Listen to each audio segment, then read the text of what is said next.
3 طلاقیں دی بیوی کو, تو طلاقیں دے کے پہلی بات تو برا کام کیا, 3 جائز نہیں ہے. پھر عورت نے اگر حلالہ کیا ہے تو یہ پری پلان حلالہ تھا تو حرام ہے.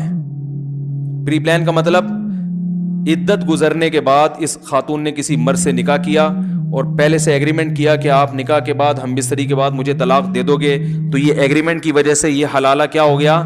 لعنتی عمل ہو گیا. رسول اللہ صلی اللہ علیہ وسلم نے ارشاد فرمایا لعن اللہ المحلل والمحلل له, حلالہ کرنے والے اور جس کے لیے کیا جا رہا ہے ان دونوں پر اللہ کی لعنت. جس کے لیے کیا جا رہا ہے وجہ اس کی یہی ہے کہ وہ بھی اس میں پلان کا حصہ بنتا ہے. وہ کہتا ہے میری بیوی سے تم شادی کرو اور پھر یوں کر دینا, پھر یوں کر, ایگریمنٹ ہوتا ہے. اگر ایگریمنٹ نہیں تھا, اچھا حلال پھر بھی ہو جائے گی, کیونکہ نبی نے اس کو بھی حلال کرنے والا ہی کہا ہے. جس حلالے پر لعنت کی ہے لعنت تو ہوگی, لیکن بیوی طلاق کے بعد پہلے شوہر کے لیے حلال بہرحال ہو جائے گی. یہ